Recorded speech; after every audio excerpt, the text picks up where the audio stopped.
निषाद समाज के लिए क्या कुछ कर रही है। उस इतिहास को उन्होंने जो कायम किया कि कभी त्रेता में भगवान राम ने निषाद राज को गले लगाया था और निषाद राज ने अपनी सेना देकर रावण राज खत्म किया, राम राज आया था।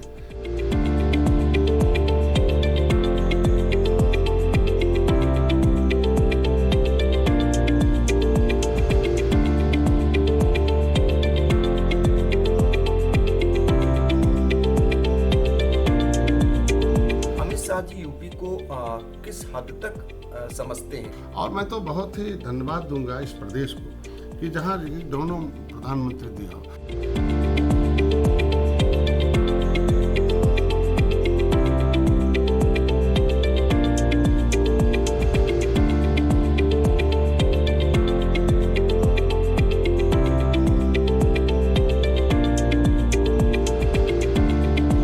क्या भविष्य मानते हैं अखिलेश यादव का और मायावती का? जो सब पेड़ बोया रहेगा वैसे फसल काटेगा।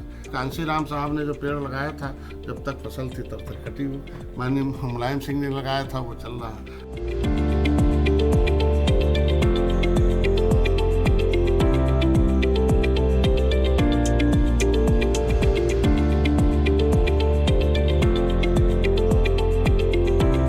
उस समाज के लिए भविष्य में क्या करने वाले हैं? एक लोकतंत्र में राजनीतिक दल से ही समस्याओं के समाधान संभव है, जिसके साथ सामाजिक संगठन।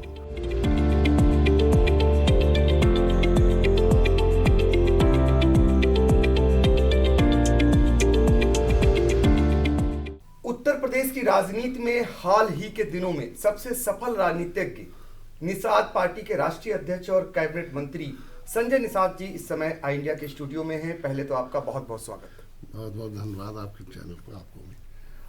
संजय निषाद जी, कितनी भी विषम परिस्थिति हो मुस्कुराते हुए मिलते हैं। पिछले चुनाव में देखा गया जिस तरीके से आपकी लखनऊ से दिल्ली की दौड़ हुई और उसके बाद दिल्ली की दौड़ को सफलता पूर्वक जो आपने अपने नाम सफलता की, वो ऐतिहासिक कही जाएगी, क्योंकि इतने कम समय में राजनीति के शिखर पर आपने पार्टी को भी पहुंचाया और लोगों को भी, यानी निषाद समाज के लोगों को एक स्वाभिमान के साथ उनको जीना सिखा दिया।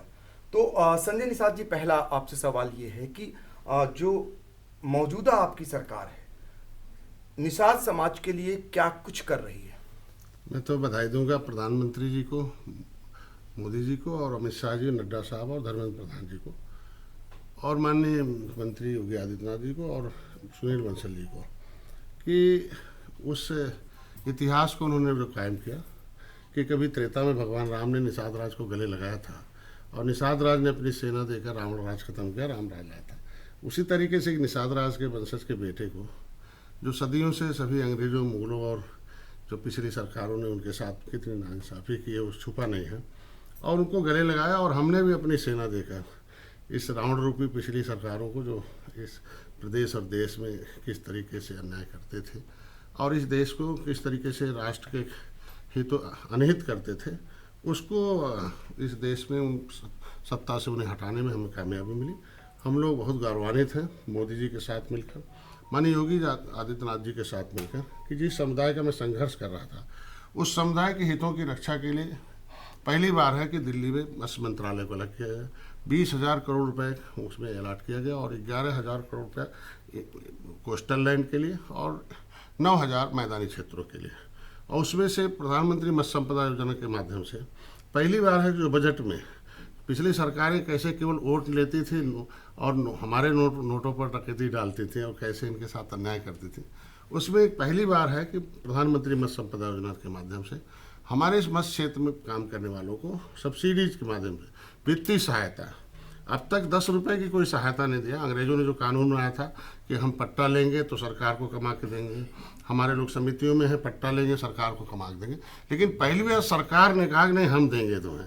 माननीय मोदी जी ने दिया और उसकी योजनाएं चल रही थी। उत्तर प्रदेश में कैबिनेट नहीं था, इसलिए इन्हें उस योजनाओं का ठीक संग से हमारे समाज के तक पहुँचने में दिक्कत हो रही थी।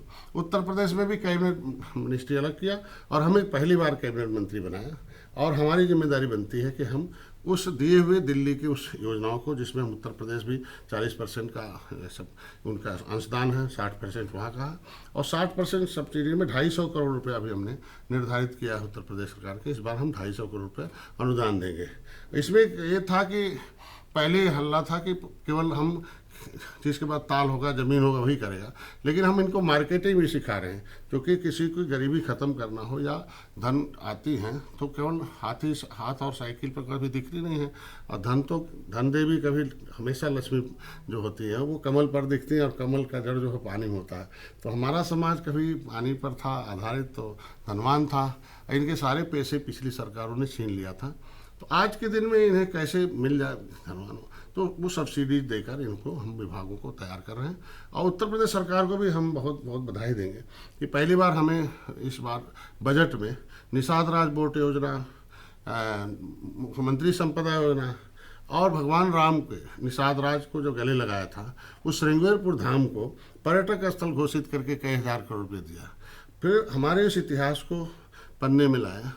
दूसरी बात, इनको इनकी शिक्षा, स्वास्थ्य, रोजगार के लिए, इनकी दैविक आपदा में इनके लिए सहायता हो सके, मछुआ कल्याण कोष की स्थापना की, इसमें 25 करोड़ रुपए अभी दिया है। तो ये हमारे लिए बहुत गौरव की बात है कि कम से कम जिस समुदाय को पिछली सरकारें केवल वोट लेकर इन्हें छोड़ देती थी, अब कैसे जैसे तरीके से क्रूरता कांग्रेस और सपा बसपा ने की थी, और उसी तरीके से की थी। किस तरीके से आपने देखा मेरे साथ का सरवल कांड में हम लोग जो आंदोलन कर रहे थे, किस तरीके से कुचला जाता था। आज कम से कम जो सड़क पर हम इनकी वकालत कर रहे थे, अब इनके सड़क का जो वकील था, और भारतीय जनता पार्टी ने गले लगाया, हमें सदन का वकील बना दिया। और इतना ही नहीं, हमारे समुदाय के आज के लोकतंत्र के चारों जो न्याय केंद्र हैं, लोकसभा है, राज्यसभा है, लोकसभा में इंजीनियर प्रवीण निषाद को देखिए अवसर दिया, और राज्यसभा में अभी देखिए हमारे निषाद जी पहुँचे हैं, बाबूराम जी, अभी विधान परिषद में हमें खुद ही दिया, और इस लायक बनाया कैबिनेट मंत्री बना के हम दोनों सदनों में अपनी आवाज़ उठा सकते हैं। आपने देखा कि हम राज्यसभा में भी अपनी आवाज़ उठाते हैं, अब विधानसभा में उठाते हैं। विधानसभा में अकेले नहीं हैं, 11 हमारे जो वकील हैं, हमारे 11 हमारे जो विधायक वो भी हैं, और जब भी हम कभी आवाज़ उठाते हैं तो ये है अंतर भाजपा और अन्य दलों में कि जब आवाज़ उठाते हैं हम तो भाजपा के सारे विधायक हमारा साथ देते हैं। दिल्ली में आवाज़ उठती है तो सारे सांसद इंजीनियर प्रवीण निषाद का साथ देते हैं, लेकिन कभी माननीय विशंभर जी आवाज़ उठाते थे हमारे किसी मुद्दे पर, आरक्षण के हो चुके, तो आप देखिए समाजवादी पार्टी के सारे सांसद बाहर भाग जाते थे। तो आज के दिन में भारतीय जनता पार्टी को मैं धन्यवाद दूंगा कि मेरे जो मुद्दे हैं, आरक्षण का भी मुद्दा है कि जो कोई सुनता नहीं था। पहली बार 70 साल में हम चिल्लाते रहे कि भाई हम मझवार हैं, अनुसूचित जात के हकदार हैं, सेंसस मैनुअल 1961 में ये लिखा हुआ है, लेकिन पहली बार माननीय मुख्यमंत्री ने लेटर भेजा RGI को, registrar general of census of India ने, उन्होंने पहली बार 18 जनवरी 2022 को एक्सेप्ट किया कि नहीं, हमारे मैनुअल जो हमारा गिनती करने का है, डॉक्टर साहब जो कहते हैं सही हमारे यहाँ छपा है, लेकिन नोडल विभाग जो है सामाजिक न्याय मंत्रालय है, और वो इनको है, लेकिन सामाजिक न्याय मंत्रालय हमारे गृह मंत्री के पास है।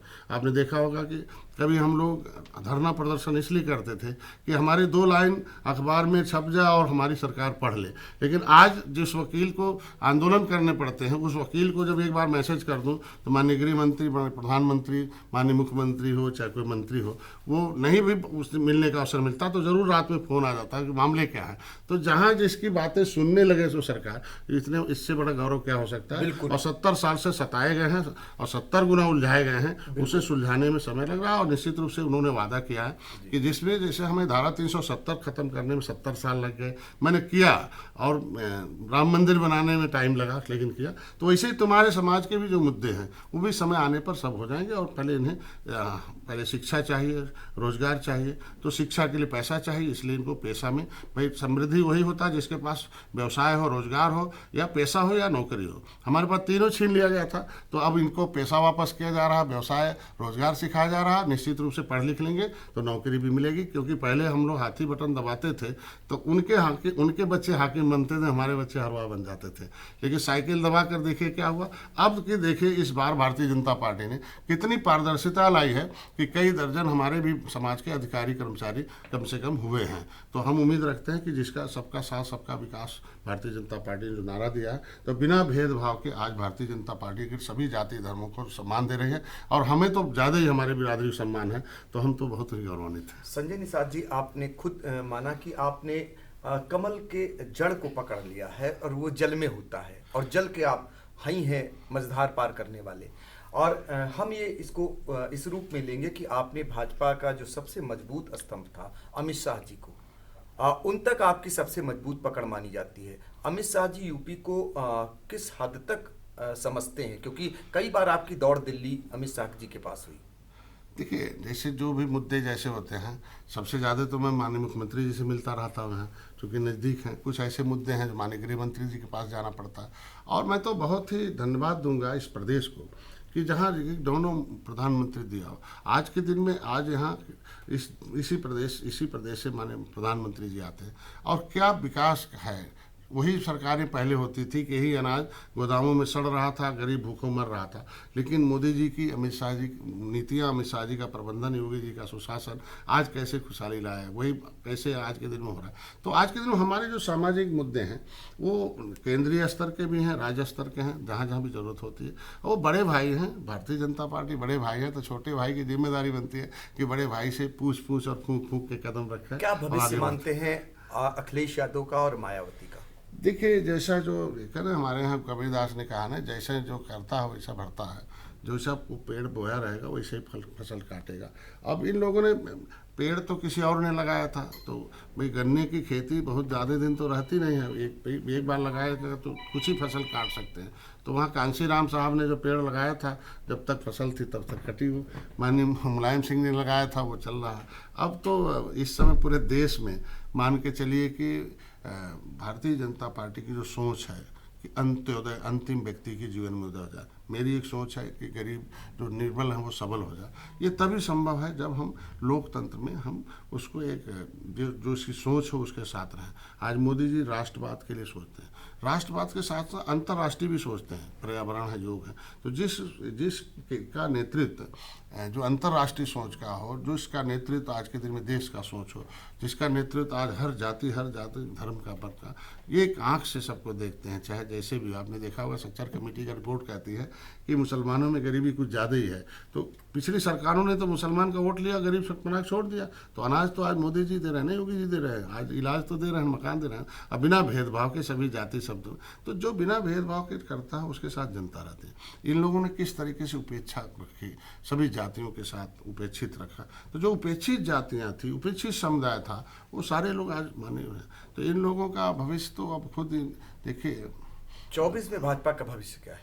और हम कह रहे हैं कि उन्होंने जो लक्ष्य निर्धारित किया, आपने देखा होगा 2000 जो हम 13 जनवरी 2013 को राजनीति में पहली बार निषाद राज के किले पर संकल्प लिया। 2014 में मैंने बिना किसी के सपोर्टिंग चुनाव लड़ा अपने संगठन से।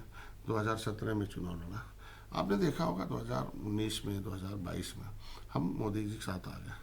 आज समाजवादी पार्टी, देखिए 2014 में 17 फरवरी 2014 को मैं बहुत बड़ा एक आंदोलन किया था कि भाई हमारे समाज को गुमराह नहीं किया जाए। उसी समय से हाथी और साइकिल और हमारा समाज भाई मैंने बता दिया अपने समाज को, भाई पंजा छूते हो तो कहाँ जाते हो पाँव में, हाथी छूते हो वो हीरो, तुम जीरो हो जाते हो, साइकिल छूते हो उनके लोग ताकत में आते हैं, तुम कमज़ोर हो जाते हो। तो इसको छूना बंद कर दो, आप ताकतवर हो जाओगे। छूना बंद कर दिया, देखो मोदी जी के साथ आगे गया। तो ये एक समुदाय है जो इकट्ठा, जो हमारा जो तमाम उपजातियों में बटा था इकट्ठा है। तो आज देखिए सपा और बसपा मिल के भी 2019 में कैसे 2014 हार रही है सपा बसपा कांग्रेस, 2017 हार रही, 2019 हार रही, 2022 है। तो ये एक किस तरीके से जा रहा है, क्योंकि उन लोगों ने ऐसा काम किया कि ये पीछे समुदाय। आज के दिन में देखिए किस वोट से रोज राजनीति करेंगे। 2019 में सपा और बसपा एक हो गई थी, मैं मोदी जी के साथ खड़ा हो गया। तो अब देखिए किस तरीके से ऐतिहासिक जीत 2019 में हुई। उसी तरीके से आज के दिन में अब तो सपा अलग है, बसपा अलग है, कांग्रेस भी अलग है। तो अब मोदी जी के साथ हम लोग और अब तो कुछ भी नहीं थे। आज तो हमारा समुदाय और गौरवान्वित है, और भी हमारी जातियाँ हैं, और भी जातियाँ इकट्ठी हो गई। तो 2024 में तो और बम्पर जीत होगी। बिल्कुल। अपने बड़े भाई ओम प्रकाश राजभर की भी सद्बुद्धि खोलेंगे। आप तो बहुत समझाए उनको, लेकिन वो नहीं, गच्चा खा गए हैं। अब क्या लगता है उनका भविष्य? अब वो बड़े भाई हैं, मैं उसके बारे में क्या कर सकता हूँ। हमसे पहले से राजनीति कर रहे हैं, लेकिन इतना सुझाव दूंगा कि अपने समाज को ध्यान में रखते हुए, अपने कार्यकर्ताओं को ध्यान में रखते हुए। कहाँ चूक हुई उनसे? निश्चित रूप से कहते हैं कि जब सलाहकार बदल जाता है तो भविष्य बदल जाता है, आदमी का गर्त में चला जाता है। आप देखेंगे कि पांडवों के पास सलाहकार कृष्ण जैसे थे, जीत हुई। और शकुनी मामा जैसे थे, कौरवों का तो कहाँ हो गया। तो आदमी सलाहकार की वजह से सब बर्बाद है। तो मैं तो उनसे ही कहूँगा जिसके साथ रहने से अपने समाज, अपने भारतीय संस्कृति का स्थापना हो जाए। आज भारतीय संस्कृति को नष्टीकरण किया मुगलों ने। आज अगर भारतीय जनता पार्टी, आरएसएस, उनके कार्यकर्ता सारे वहीं आज भारतीय जनता आरएसएस के मिलकर इस देश के राष्ट्र और इस भारतीय संस्कृति को स्थापित कर रहे हैं। तो भारतीय संस्कार और संस्कृति सबसे मायने रखता है। उसके बाद समाज आता है। समाज के फिर उनका शिक्षा, स्वास्थ्य, रोजगार चाहिए। तो जो सत्ता होती है वो सुख देती है, सत्ता समस्याओं का समाधान करती है, सत्ता समृद्धि देती है, सत्ता ही न्याय देती है। तो अगर कमज़ोर वर्गों की राजनीति कर रहे हैं तो उन्हें सत्ता के साथ किसी तरह के निषाद जी, आप जड़ में है भाजपा की, ये बताइए वास्तविक रूप से जैसा बताया जाता है कि योगी राज में मंत्रियों की सुनी नहीं जा रही है, ये कितनी सच्चाई है इसमें? नहीं, मैं तो धन्यवाद दूंगा मोदी जी को और योगी जी को, कैसी व्यवस्था रखा है कि हर हफ्ते कैबिनेट होती है, मंगलवार को जो हम लोगों को बैठना, और हर 15 दिन में एक जो है एक मंत्री परिषद की बैठक होती है जिसमें राज्य मंत्री और स्वतंत्र प्रभार दोनों रहते हैं। सबकी बात होती है और सबकी बात सुनी जाती है और सबके समस्याओं का समाधान माननीय योगी आदित्यनाथ जी करते हैं। तो ऐसा तो हमारे लगभग 3-3.5 महीने 4 महीने होने वाला, कभी ऐसा नहीं आया कि किसी बात हो यूँ और न सुनी जाए।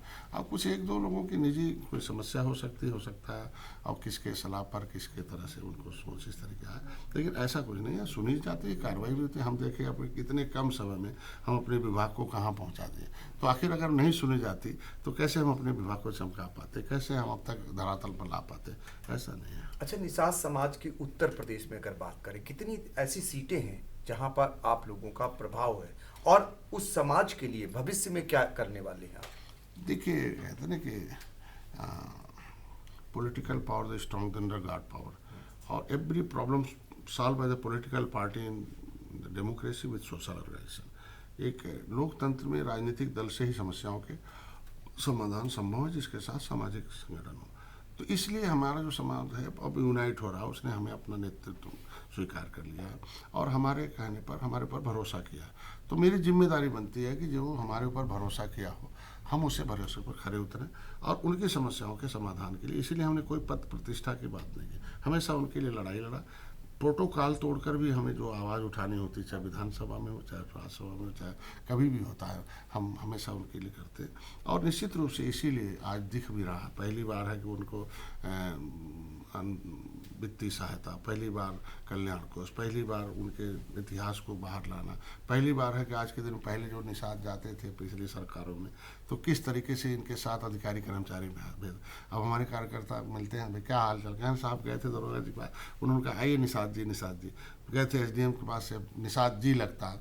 तो ये चीज़ें जो है परिवर्तन है बहुत बड़ा। तो जहाँ उसका सम्मान मिल रहा है तो उसके साथ रहेंगे। और भारतीय निषाद पार्टी बड़े भाई हैं और हम छोटे भाई हैं, निश्चित रूप से त्रेता के तरह उसी तरीके से हम लोग। बिल्कुल। आज जब आप आ रहे थे तो आपके समाज के कई लोग मिले, उन्होंने कहा कि आप समाज की कुछ बातें आप तक पहुँचा देना। तो एक समस्या है उनके सामने ये कि जो तालाब हैं उनका रकबा कम हो चुका है और उन पर कब्जे हो चुके हैं, लेकिन उसका जो पैसा पड़ता है वो ज़्यादा पड़ रहा है। दूसरा एक है जो पट्टे हो रहे हैं वो उन्हें समय पे नहीं मिल पा रहे हैं। देखिए, हमारे यहाँ पिछली सरकारों ने बहुत गलत कर बहुत अन्याय किया है। केवल हमसे पैसा किस तरीके से हम राजस्व दे दें उतना ही तक किया है। ये नहीं देखा कि कैसे निषाद समुदाय का बच्चा, जिस तरीके अंग्रेज़ों ने लड़ाया कि एक व्यक्ति को, अंग्रेज़ों ने तो 12 अक्टूबर 1871 को कानून बनाकर हमारी छीन लिया था और उन्होंने क्रिमिनल कास्ट घोषित किया था। उन्होंने कहा जिंदा रहना है तो पहले तय करो कि कितना कमा के दोगे तब मछली मारोगे। तो पट्टा नहीं था। फिर उसमें 2 को टेंडर कर दिया, 2 निषादों लड़ा दिया, जो सबसे ज़्यादा देगा उसमें आ गया। मेरा समुदाय कमज़ोर है, मतलब हमारे समुदाय के पास ज्ञान का अभाव है बहुत, मतलब ज़्यादातर लोग आज के दिन में ज्ञानाभाव के नाते हैं, समितियों के नाते। तो उस पट्टे नीति में हमने बहुत बड़ा अभी समिति गठित की है। कोर्ट भी इनके साथ मतलब आदेश कर दिया कि इतना विकसित के लिए 500 होगा, अविकसित के लिए 500 होगा और विकसित के लिए 1000 रुपये पर हेक्टेयर होगा। तो ऐसे में अभी जो अधिकारी कर्मचारी थे तो उन्होंने क्या हुआ कि सबको मान लिया कि विकसित है और उसी रेट से सब्सिडी लेना शुरू कर दिया। तो अभी मैंने एक समिति बैठाई है और मैंने राजस्व, चूँकि पोखरे राजस्व विभाग में है और पोखरे जो है सिंचाई विभाग में, पोखरे जो वन विभाग में है, और हमारा विभाग जो है इनको किराए पर ले करता है और कुछ हमारे पास बहुत कम पोखरे हैं। तो ऐसे में मैंने अभी एक समिति गठित की है इनके लिए जो कुछ भी हो सकता है। तो चूँकि हमारे यहाँ जो जलाशय हैं पहले उस पर हम नीति लागू कर रहे हैं कि विकसित वाले पर क्या लेना, अविकसित वाले पर क्या लेना। और सुप्रीम कोर्ट ने एक आर्डर भी किया, मोदी जी ने भी एक आर्डर किया कि जब पोखरे और नदी ताल जिंदा थे तब ये समाज जिंदा था, प्रोटीन युक्त भोजन था, तो उसे खोदने के लिए पैसा दे दिया है कि तालाब को सुंदरीकरण किया जाए। ऐसे में चूँकि विस्थापित करने के लिए कुछ गरीब बसे हुए हैं तो उनको हम योजनाओं के माध्यम से पहले हम स्थापित कर लें, तभी तो विस्थापित करेंगे। फिर भी धीरे धीरे काम चल रहा है, उसमें हम लोग हटवा रहे हैं और हमने मांगा है कि कितने पोखरों पर इंक्रोचमेंट है और पहली बार है कि इनके लिए नीति बना रहा है कि विकसित कौन है, अविकसित कौन है, उसको करके उनको, और हम अपील भी करेंगे कि उसको जो कोर्ट में ऑर्डर किया उसके कम किया जाए। और इसीलिए इन पट्टे धारकों के विकास के लिए मुख्यमंत्री मत्स्य संपदा योजना और ये निषाद राज बोट योजना में उन्हें अनुदान देंगे कि उनका विकास हो सके। और एक कानून बना है कि कोई पट्टा धारक किसी का पट्टा किराए पर नहीं लेगा या उसे धमका के नहीं लेगा या उसे चोरी नहीं करेगा। ऐसा अगर कहीं पाया जा रहा है तो हम उसे कैंसिल करा रहे हैं और निषादों को दिलवा रहे हैं, क्योंकि राजस्व संहिता 2016 में सीधे लिखा है कि पट्टा पहले निषादों को मिलेगा। और निषादों में कौन है मछुआरे, केवट मल्लाह, बिंद कश्यप, खार, धीवर, रैकवार, मातम, सुरैया, तुरैया, ये सारा जातियों का विस्तारित है। तो ऐसे में कुछ गलतियां हैं, जैसे कुछ एसडीएम भी जैसे होता ना, मैंने पहले ही बता दिया कि अंदर से हाथी और साइकिल हैं, पंजा है, ऊपर से सरकार के साथ हैं, तो उनके चरित्र जो आ जाते हैं तो माननीय मुख्यमंत्री को धन्यवाद दूंगा कि वो जांच भी करते हैं, उनके ऊपर कार्रवाई भी करते हैं, चाहे कितना सुविधा अधिकारी क्रम। तो ऐसे में कुछ अधिकारी ऐसे बदमाश हैं कि जो राजस्व संहिता में लिखा है कि एक बोली का 1/4 जमा होना चाहिए, मतलब साल भर की बोली लगती है तो 1 लाख की बोली हो गई 25,000 जमा करना, तो पता चला 10 साल का हो गया तो 10 लाख का जोड़कर 2.5 लाख जमा कराते रहे 25%। तो ऐसे में मैंने अभी राजस्व मंत्री से बुलाया था और एक ऑर्डर पास करा रहा हूँ कि सब जो शासनादेश हमने समिति गठित करी 13 इनके विकास के लिए कि कुछ सिलेबस हो, कुछ इनका शिक्षण प्रशिक्षण हो, कौन से शासनादेश इनके हित में है, कौन नहीं है, उसे परिवर्तित किया। समितियाँ अब रिपोर्ट जल्दी दे रही हैं और इनके हितों के लिए हम लोग नए नीति कानून लाएंगे जिससे इनका विकास हो सके। बिल्कुल। तो आखिरी सवाल, सिर्फ सर आखिरी सवाल ये है कि आज अगर संजय निषाद जी नेता ना होते तो क्या होते? आपने कुछ अपने बारे में पहले से ही बनाया होगा, आपके जीवन के बारे में जरा सा। मैं तो भाई देखो पैसे से, मैं तो एक गांव है, जंगल एक तरफ है, एक नदी है, एक तरफ ताल है, जंगल बब्बन, हम लोग उसे सामान्य परिवार से आने वाले हैं। मैं पेशे से चिकित्सक था, लेकिन हमारे यहाँ एक नेता थे जमुना निषाद, उनके साथ मिस हैपनिंग किया पिछली सरकारों ने, हमें फिर सामाजिक जिम्मेदारी मिली। मैं बहुत लंबे समय तक कांशीराम के मिशन से जुड़ा रहा और सब देखा नज़दीक से कि किस तरीके से सामाजिक विसंगतियाँ हैं। फिर और नज़दीक से देखा कि सामाजिक विसंगतियों में जो हमारे लोग विभीषण हैं वो खुद नुकसान करते हैं। तो ऐसे में हमें खुद तय करना पड़ा कि अब हमें, जब ये एक किताब मिली चर्चिल की कि सभी समस्याओं का समाधान राजनीतिक दल से संभव दिखा के, social organization is a sweet poison democracy without political party, तो सामाजिक संगठन से बेहतर है राजनीतिक दल बनाओ और राजनीति से इनकी समस्याओं का समाधान करो। तो अगर अब हम इनके राजनीतिक वकील हो गए हैं तो हमारी जिम्मेदारी है कि वकालत करके इनको संविधान से सुरक्षा दिला दें, संवैधानिक मतलब इनको कॉन्स्टिट्यूशनल सेफगार्ड जो इनका संविधान में मिला हुआ आरक्षण का हक है वो दिलाएं, संविधान में इनकी हिस्सेदारी दिलाएं, जितना भी स्वास्थ्य, शिक्षा, रोजगार में इनकी संख्या की है, इनके साथ और भी जातियों का भला हो, चूँकि ये इतना इनकी संख्या अधिक है कि इधर जाते रहे उधर दूसरी जातियाँ भी चली जाती रहे, और इनके साथ साथ उनके साथ भी बहुत अन्याय हुआ। बहुत ऐसी जाति है जो कुछ सोशली अनट्रेंड, जैसे हम कहते हैं ये राजनीतिक रूप से पॉलिटिकली अनकॉन्शियसनेस है, इनको मतलब पौआ पिलाकर कुछ के तरीके से बेहोश किया गया। अब इन्हें हम ज्ञान देकर होश में ला रहे हैं, जोश में लाकर इन्हें राजनीति सिखा और राजनीति में हिस्सेदारी बढ़ा रहा है। तो ये है संजय निषाद जी, जो कैबिनेट मंत्री भी हैं और निषाद पार्टी के राष्ट्रीय अध्यक्ष, जिन्होंने खुलकर बातचीत किया इंडिया से। आपका फिर पुनः एक बार धन्यवाद।